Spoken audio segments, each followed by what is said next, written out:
صلاح الدین ایوبی فجر کی نماز پڑھ کر فارغ ہوا ہی تھا کہ دربان نے اطلاع دی کہ علی بن سفیان آیا ہے۔ اس کے من سے علی بن سفیان کے سلام کے جواب سے پہلے یہ الفاظ نکلے، ادھر کی کیا خبر ہے؟ ابھی تک خیریت ہے؟ علی بن سفیان نے جواب دیا، مگر سودانی لشکر میں بے اطمینانی بڑھتی جا رہی ہے۔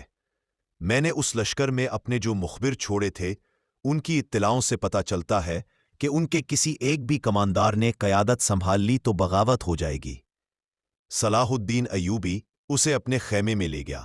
علی بن سفیان کہہ رہا تھا، ناجی اور اس کے سرکردہ سالاروں کو تو ہم نے ختم کر دیا ہے، لیکن وہ مصری فوج کے خلاف سودانیوں میں نفرت کا جو زہر پھیلا گئے تھے اس کا اثر ذرہ بھر کم نہیں ہوا۔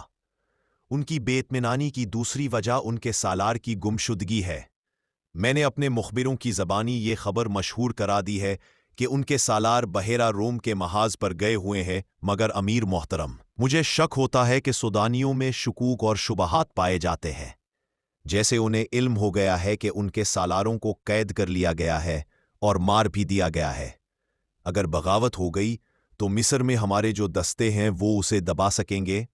صلاح الدین ایوبی نے پوچھا، کیا وہ 50,000 تجربہ کار فوج کا مقابلہ کر سکیں گے؟ مجھے شک ہے۔ مجھے یقین ہے کہ ہماری قلیل فوج سودانیوں کا مقابلہ نہیں کر سکے گی۔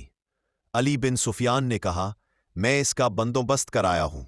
میں نے عالی مقام نور الدین زنگی کی طرف 2 تیز رفتار قاصد بھیج دیے ہیں۔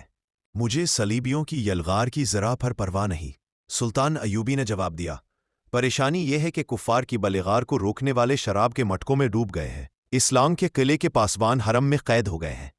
عورت کی زلفوں نے انہیں پابا زنجیر کر دیا ہے۔ علی چچا اسد دین شیر کوہ کو اسلام کی تاریخ کبھی فراموش نہیں کر سکے گی۔ کاش وہ آج زندہ ہوتے۔ میدان جنگ میں مجھے وہی لائے تھے۔ ہم نے بڑے ہی مشکل وقت دیکھے ہیں۔ علی، میں نے چچا شیر کوہ کی فوج کے ہراول دستے کی کمان کی ہے۔ میں ان کے ساتھ صلیبیوں کے محاصرے میں 3 مہینے رہا ہوں۔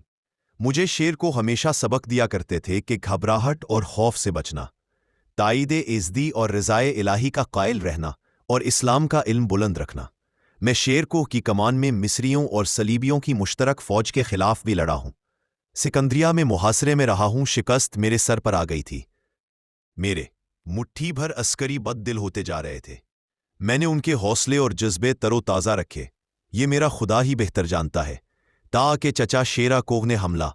تم یہ کہانی اچھی طرح جانتے ہو۔ ایمان فروشوں نے کفار کے ساتھ مل کر ہمارے لیے کیسے کیسے طوفان کھڑے کیے، مگر میں گھبرایا نہیں، دل نہیں چھوڑا۔